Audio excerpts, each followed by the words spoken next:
প্রিয় পরম মম देवता प्रभुपृष्ठ ईश्वर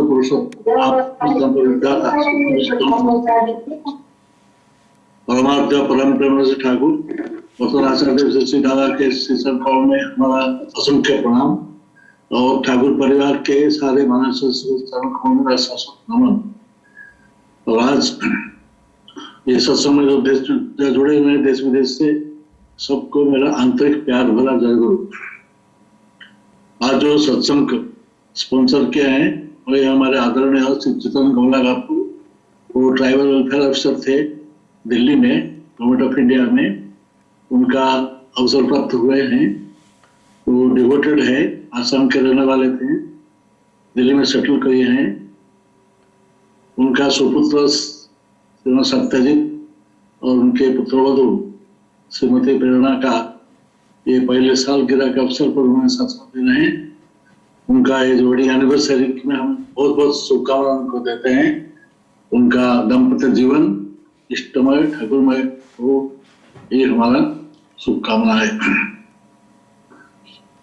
आज जो प्रसंग है, मैं प्रसंग से हटके हमेशा मैं कोशिश करता हूँ जो प्रेजेंट सिचुएशन है, जो प्रेजेंट कंटेक्स्ट है, प्रेजेंट संदर्भ में श्री ठाकुर जी के नजरिए से चर्चा करने के लिए। ऐसा कोई प्रश्न नहीं जिस बारे में ठाकुर जी चर्चा नहीं किए हैं, ठाकुर जी अपना वाणी नहीं रखे।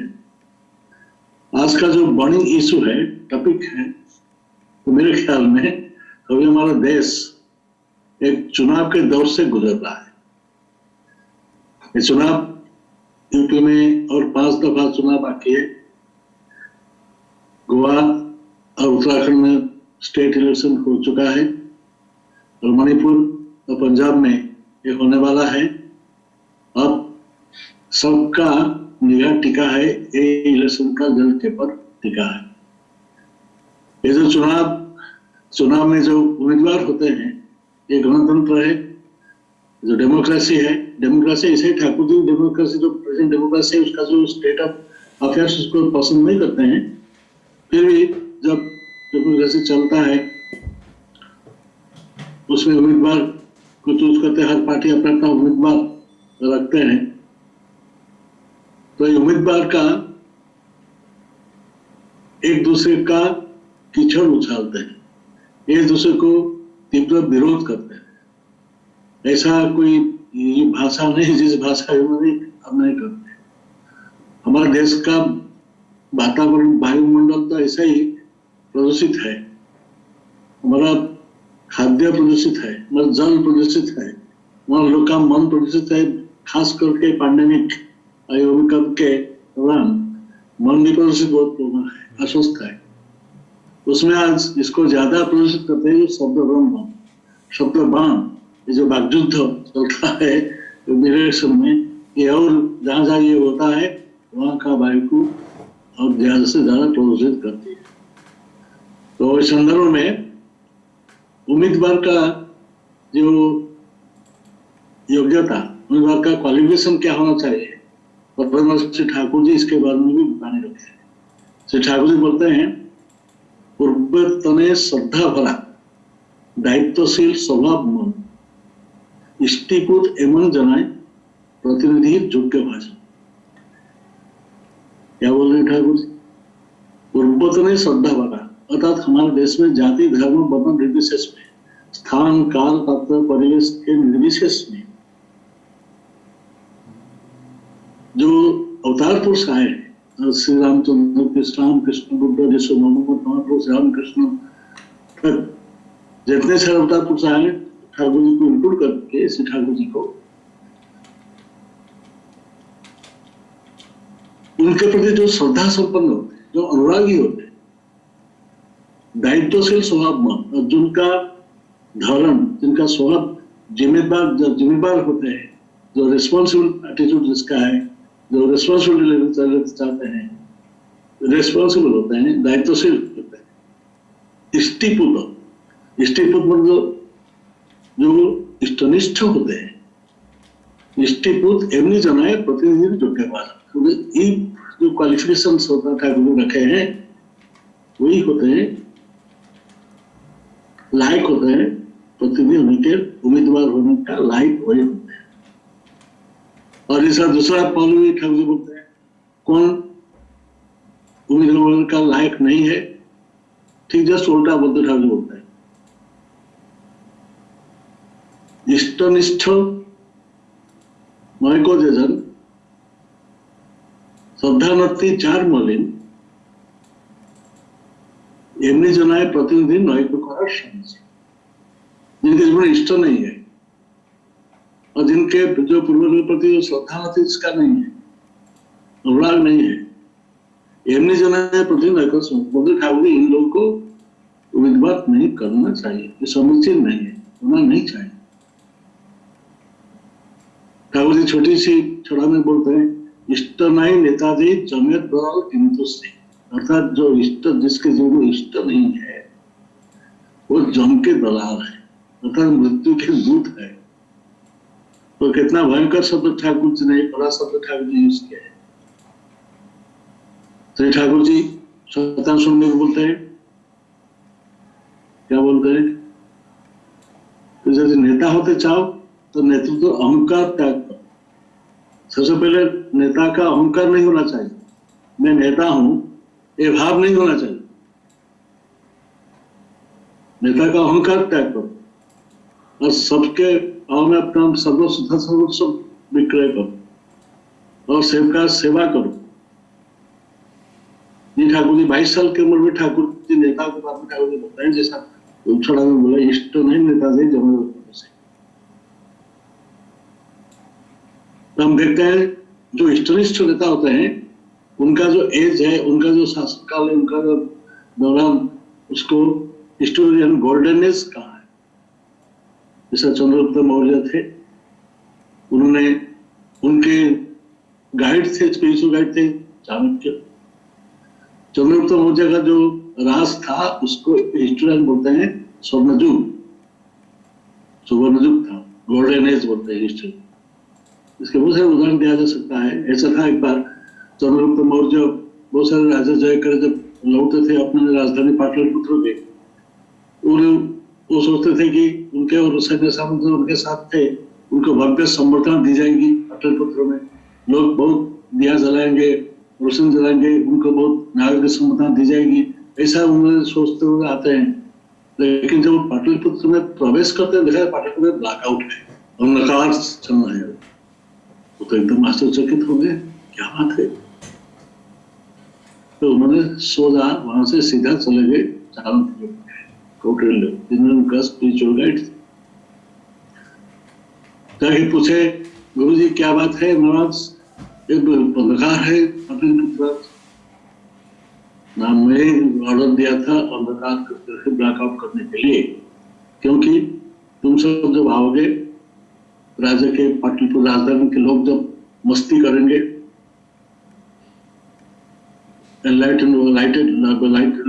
पूरा लाइट रोशन से भर जाएगा पाटलिपुत्र राजधानी, और सब उत्सव में मतवाल हो जाएंगे, विभोर हो जाएंगे। उसी क्रम में आसपास का जो राज्य है जिसको तुम जय जीता है, वो उसी समय अटैक करने वाले हैं। ये मेरा इंटेलिजेंस रिपोर्ट है, इसीलिए मैं इसको ब्लैकआउट किया। रिसेप्शन के लिए भी बहुत समय है, कभी भी रिसेप्शन दिया जाएगा, अभी इसके लिए अभी ये लेना ठीक। चंद्रगुप्त ने उनके चरण स्पर्श करके, यही चंद्रगुप्त का जो शासन था उसको ये गोल्डन एज था, स्वर्णयुग। श्री ठाकुर जी चंद्रगुप्त में कहा है, श्री ठाकुर शिवाजी का शासन को भी ठाकुर जी पसंद किए। शिवाजी शासन को ईश्वरीय से बोलते हैं, बहुत अच्छा शासन, गुड गवर्नेंस जिसको आज बोलते हैं, आज के परिभाषा में जिसको बोलते हैं गुड गवर्नेंस, उनका भी गुड गवर्नेंस था। शिवाजी क्या थे? शिवाजी अनपढ़ थे, ये मूर्ख व्यक्ति थे, लेकिन उस समय सबसे शक्तिशाली प्रभावशाली जो मुगल सम्राट औरंगजेब को हिला दिया था, उनका मसनद को हिला दिया था। उनके पीछे किसका आशीर्वाद था? वो समर्थ रामदास ने, उनके स्वर्ग गुरु।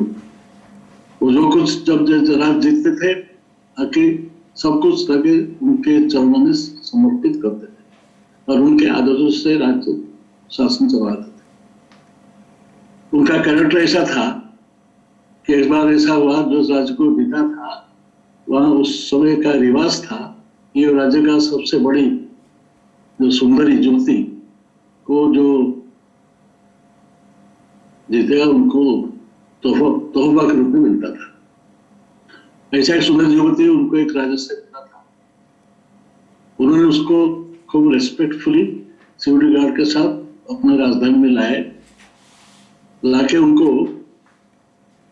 अपने जो सिंहासन है, राज सिंहासन है, उसमें बैठाए और नीचे हाथ जोड़ के उनके सामने बैठ के बोलते हैं, हिस्टोरियंस लिखते हैं अंग्रेजी में, अंग्रेजी पढ़ा था इसलिए मैं अंग्रेजी में बोल रहा हूँ कि वो majestic lady, so beautiful you are, had I been your son, how beautiful I would not have been.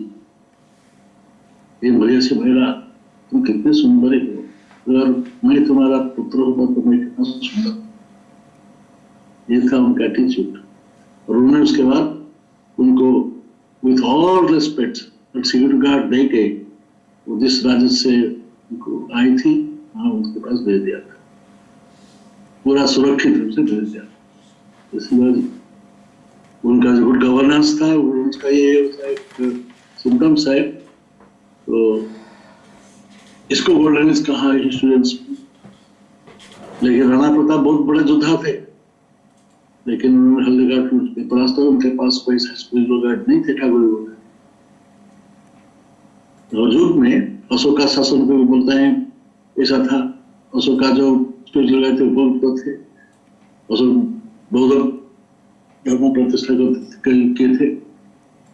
तो इसीलिए जो मैं कह रहा था कि जो उम्मीदवार होंगे, उम्मीदवार का कोई ना कोई उनका इष्ट होना चाहिए, इष्ट अनुशासित होना चाहिए वो, तब वो सही मायने में राज कर सकते हैं।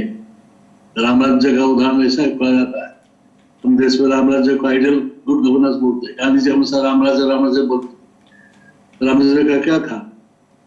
रामराज्य के बारे में जो लिखा गया है रामायण में, एक बार श्री ठाकुर जी कृष्ण से पूछे थे जो रामराज्य का क्या कैरेक्टरिस्टिक्स क्या था, क्यों उसको इतना पसंद करते हैं, उसका जिक्र करते हैं। कृष्ण के बाद जितना मुझे याद है, रामराज्य में कोई शिशु मृत्यु नहीं होता था, कोई चोरी चमारी नहीं होता था। जो बुजुर्ग का ठीक ढंग से उनको पालन किया जाता था, उनके ऊपर रेस्पेक्ट था। ओल्ड एज को जो होते हैं उनको रेस्पेक्ट दिया जाता था। वो कोई क्राइम्स नहीं होता था। वहां महिलाएं अकेला रात में भी विदाउट एनी सिक्योरिटी गार्ड उनके घूमते फिरते थे। ये सब उनका मेन कैरेक्टरिस्टिक था रामराज्य। जिससे रामराज्य का बहुत प्रशंसा किया गया। ठाकुर रामराज्य के बारे में सुनना चाहते थे कृष्णदास के साथ। गांधी जी रामराज्य के बारे में बोल रहे थे। तो इसी तरीके से जो उम्मीदवार आज जो हालत है उसका, श्री ठाकुर जी के पास हम देखते हैं सत्संग में जितने सारे दल है, पॉलिटिकल पार्टी से लोग भी सत्संग डिवोटी भी कुछ होते हैं, लेकिन वो डिवोटीज जैसा मैं कहना चाहता हूँ, आसाम में अभी जो चीफ मिनिस्टर है, त्रिपुरा में चीफ मिनिस्टर है, वो सत्संगी है, बीजेपी पार्टी के है। असम के पूर्वतन चीफ मिनिस्टर थे सर्बानंद सोनोवाल, वो भी बीजेपी के हैं, वो भी डिवोटी जैसे ठाकुर जी डिवोटी। वही आसाम से करीमगंज से उम्मीदवार थे, एमपी में थे लास्ट टर्म में, राधाकृष्ण विश्वास, जो all India United democratic front के उम्मीदवार थे। एमपी में थे राधाकृष्ण दास, वो सत्संग नीति डिफरेंट पार्टी के लोग थे। आश्चर्य की बात है, उनको जो हराया इस बार वो भी एक सत्संगी है। वो आदिवासी का लीडर है, वो उनको हराया है, वो भी सत्संगी है। मजाक की बात है ये। उड़ीसा में हम देखते हैं जो बीजेडी है, अभी शासन में है, उनका एक मंत्री थे देव प्रसाद मिश्रा, वो बीजेडी का है। अभी जो उड़ीसा कांग्रेस के प्रेसिडेंट है पटनायक, वो भी सत्संगी है। देवप्रसाद मिश्र बीजेपी का मंत्री थे, वो भी सत्संगी है। उड़ीसा में और एक पुराने सत्संग सह थे, काउंसिलर का भी है, कांग्रेस लीडर थे, कांग्रेस के प्रेसिडेंट थे, यूनियन मिनिस्टर भी थे, वो सत्संग ऋतिक है। दल मत से जितने सारे लोग आते हैं सत्संग में ठाकुर जी के पास आशीर्वाद लेने के लिए, ठाकुर जी को सबको ठाकुर बोलते जीत के आने लगे, जीतने के लिए वो सबको बोलते। ऐसा कोई दलगत हिसाब ठाकुर जी बोलते। अभी भी हमारे परम पूज्य आचार्य देव, जिनका देहांत हो गया आज से ठीक 2 महीने पहले 16 दिसंबर में, उनके पास भी वोट रहे थे। अर्जुन मुंडा जो झारखंड का चीफ मिनिस्टर थे, वह बीजेपी का है, कोई डिप्यूटी है सत्संग का, वो आते हैं आशीर्वाद लेने के लिए। दूसरे बड़े लोग भी आते हैं आशीर्वाद लेने के लिए, सबको बोलते हैं जीतने के लिए बोलते। ऐसा कोई दलमत के हिसाब से बात नहीं करते। अभी हमारे जो आचार्य मुझे दादा है वर्तमान आचार्य देव, उनके पास भी हम निश्चित भौमिक उनके साथ आके बातचीत करते हैं। वो भी डिप्यूटी है, वो भी होम मिनिस्टर में स्टेट मिनिस्टर है। उड़ीसा में एक विश्वेश्वर टुडू है, वो भी बीजेपी का है, वो भी जल शक्ति मिशन का यूनियन में मिनिस्टर है। ऐसा बहुमत निर्विशेष में ऑल पार्टीज, सत्संग सबका है। सत्संग किसके कोई पार्टी का नहीं है, सबका है सत्संग। इसलिए ये लोग जब सत्संग एक प्लेटफॉर्म में सब एकत्रित होते हैं, डिफरेंट पार्टी के लोग उम्मीदवार होते हुए भी वो सब सत्संग प्लेटफॉर्म एकत्रित होते हैं। जब सत्संग से आउट जाते हैं, प्लेटफॉर्म आउट जाते हैं, एक दूसरे के कीचड़ उछालते हैं, एक दूसरे को दोषारोप करते हैं, लड़ाई झगड़ा करते हैं। बड़ी इंटरेस्टिंग बात है। एक उम्मीदवार भक्त था ठाकुर जी का, उन्होंने जब ठाकुर जी हिमाचल में थे, उनके पास एक टेलीग्राम भेजा था कि वो कोई चुनाव में उम्मीदवार हो रहा है, seeking blessings from Shri Thakur, English Telegram में भेजा। श्री ठाकुर जी उनको अंग्रेजी में उस टेलीग्राम का उत्तर दिया। प्रफुल्ल दास जो ठाकुर जी कमलक थे, उन्होंने इसको लिख रहे थे, ठाकुर जी डिक्टेशन दे रहे हैं। ठाकुर जी क्या आशीर्वाद किया? Let lord bestow on you his bliss to serve him with politics. Prafulla Das ऐसा सुना तो ठाकुर जी ये तो इंग्लिश पोएट्री हो गया है। ठाकुर जी मुस्कुराते हुए कहा, क्या बोल रहे प्रफुल्ल बोला है? मेरा कॉन्ट्रीब्यूशन मेरे को आता था, नहीं आता था, मैं टीचर लोग डांटते थे, अंग्रेजी में नॉलेज है। तुम काना को तुम बोलते हो पद्मलोचन, जो काना जो अंधा है उसका तुम पद्मलोचन बोलते हो। इसे ठाकुर जी ने उसको प्रयास किए थे और इंग्लिश में वही आशीर्वाद उनके पास दिया गया। इसीलिए कहने का मतलब यह है कि जो उम्मीदवार, जो डेमोक्रेसी में ठाकुर बोलते हैं डेमोक्रेसी ठीक है, जब तक वो दूसरा कोई अल्टरनेटिव नहीं होता है। डेमोक्रेसी को राष्ट्रीय लोग हमारे देश में डेमोक्रेट ठाकुर मोनार्किकल डेमोक्रेसी को ठाकुर पसंद। ये मोनार्की ऑर्डिनर जो इंग्लैंड में चल रहा है, यूके में है, तो मोनार्किकल डेमोक्रेसी में अगर कोई गलत है उसको सुधार के उसी को लागू करना ठीक है। और डेमोक्रेसी में जो उम्मीदवार होंगे, वो जहां से उम्मीदवार होंगे, उनका जो क्षेत्र होगा, तो क्षेत्र में जो जितने सारे कम्युनिटी होते हैं, सबका कुछ एक प्रोपोर्शनेट वोट उनको मिलना चाहिए वो जीतने के लिए, तो वो सबका रिप्रेजेंटेटिव हो सकते हैं। कोई एक दल का नहीं, कोई एक कम्युनिटी का नहीं, कोई एक जाति का नहीं, एक वर्ग नहीं होना चाहिए। जितने सारे कम्युनिटी जो होते हैं, जितने संस्था है, उस सबका एक प्रोपोर्शनेट रिप्रेजेंटेशन का होना चाहिए, उनको वोट मिलना चाहिए। तो इसीलिए जो चुनाव के दौरान देश सब गुजर रहा है, फिर आने वाले दिनों में और इलेक्शन भी होने वाला है, तो ये जो उम्मीदवार जो चुनाव में तो श्री ठाकुर जी के दृष्टिकोण से मैं कोशिश किया कुछ बात रखने के लिए। ठाकुर जी इस तरीके से ये चुनाव को ठाकुर जी देखते हैं, ठाकुर के नजरिए से मैं इसको तो सामने पेश करने के लिए कोशिश किया हूँ। कहाँ तक सक्सेसफुल है मैं नहीं जानता हूँ, और इन शब्दों से का प्रभु में विराट रहा हो। आज जो सब्जेक्ट है उसके बारे में बाद में हम चर्चा करेंगे, लेकिन आज का संदर्भ में इस पर मेरा प्रकाश में डाला हूँ। और जो इस बात को सुनते हैं देश विदेश में सबका कुशल मंगल के लिए ठाकुर चरण प्रार्थना करते हैं। सर्वे भवन्तु सुखिनः, सर्वे सन्तु निरामया, सर्वे भद्राणि पश्यन्तु मा कश्चित् दुःखभाग् भवेत्। जय गुरु, वंदे पुरुषोत्तम।